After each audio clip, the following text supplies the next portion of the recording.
Mari bersama kita ikuti segmen motivasi pagi.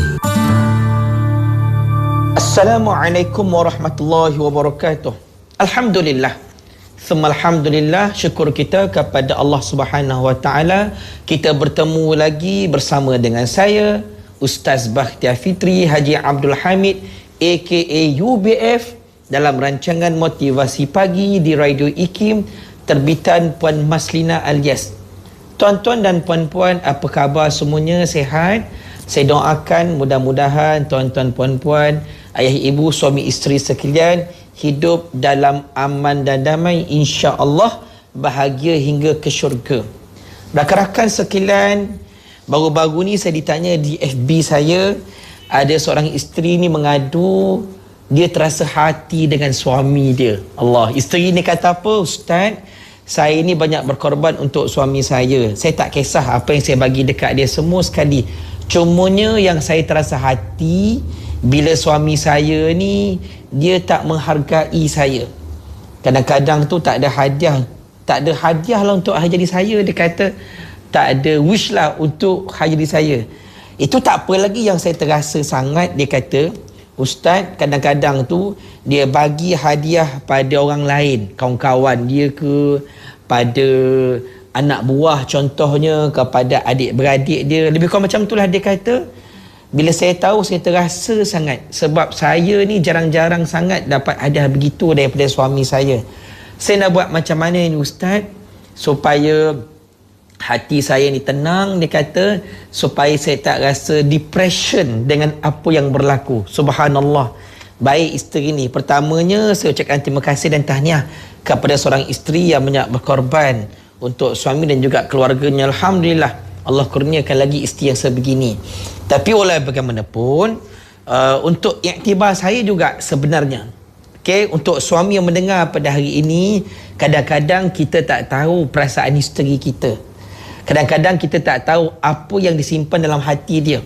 Banyak yang ditelan tu kadang-kadang kita pun tak tahu. Itu sebab suami-suami tolong perhatikan perubahan isteri kita. Ada sesuatu yang kadang-kadang isteri kita tiba-tiba berubah, ataupun ada perkara yang kita nampak macam macam isteri aku ni kan. Mesti ada something yang kita buat yang tak kena pada hati dia.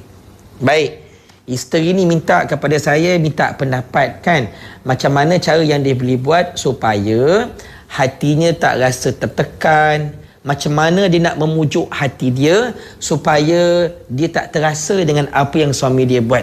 Baik tuan-tuan dan puan-puan, antara pesanan saya kepada isteri ni tadi, yang pertama, bincang baik-baik dengan suami tu dari hati ke hati. Bincang elok-elok. Cumanya orang perempuan kena ingat bila nak berbincang dengan pasangan masing-masing, dengan suami kita tu, satu, cari dahulu waktu yang terbaik untuk dia berbincang. Bilakah waktu yang terbaik untuk dia berbincang? Satu, pastikan dia rehatnya cukup dahulu. Janganlah bila dia balik kerja terus nak bercerita kan. Penat lagi kawan tu. Bagi dia rehat, dia mandi, dia makan, nampak elok, nampak okey dengan kita. Masa itulah kita pegang tangan dia contohnya, ataupun kita peluk dia. Kita kata dekat suami kita satu persatu, cerita hati ke hati. Bang, saya sebenarnya terasa dengan abang. Cerita je. Bila keadaannya cantik, suasananya elok, insya-Allah dia boleh terima, tak ada masalah. Alright? Boleh terima insya-Allah. Manusia kan? Dia sangat mudah untuk menerima pendapat dengan cara yang lembut. Cakap je. Dia manusia, jangan risau. Alright? Yang penting waktu terbaik dan juga saat yang terbaik. Cumanya kena banyak doa pada Allah Ta'ala agar Allah lembutkan hati suami itu tadi. Itu satu. Cari waktu yang terbaik, bincang dari hati ke hati. Waktu yang sesuai untuk berbincang dengan suami itu tadi. Yang keduanya, dalam waktu yang sama, boleh juga kita minta bantuan daripada anak-anak kita. Mungkin ada anak-anak yang dah besar kan, anak-anak yang boleh bantu kita bercakap bagi pihak kita. Cakap je dekat anak tu, mak ni terasa dengan ayah tu, ayah sekian kan. Dan kadang-kadang suami ni, bapa ni dengan anak dia tewas, dia kalah. Lagi-lagi dengan anak yang disayang kan. Lagi-lagi dengan anak, mungkin ada anak yang dia sayang, yang dia suka tu. Anak semua disayang, disuka sebenarnya kan. Tapi ada anak ni pandai tackle hati ayah ni tadi. So gunakan anak tu juga untuk bercakap bagi pihak kita. Boleh, tak ada masalah. Dan nak bagi elak terasa apa yang suami tu buat saya cadangkan kepada isteri, kalau boleh tak perlu follow lah FB suami tu, contohnya macam itu. Tak payah follow lah IG suami tu. Sekarang kalau kita tahu nanti terasa sangat hati kita tu kan. Okey, biarlah dia nak bagi dekat siapa pun biarlah. Yang penting kita tak tahu. Bila tak tahu hati pun tak sakit. Alright? Yang penting begini je. Dalam keadaan dia bagilah hadiah kepada sesiapa pun, nafkah kepada puan, orang perempuan, isteri dan juga anak, dia tetap tunaikan tanggungjawab. Itu yang terbaik. Okey, jangan pula dia lebihkan orang lain, isteri dengan anak dia tak bagi. So nak tak nak, isteri dengan anak dia dah bagi dengan sempurna. Kalau dia bagi orang lain, ikut dia lah nak bagi pun. Yang penting kita tahu dia bagi dekat siapa, bukan dia bagi dekat orang yang bukan-bukan lah kan.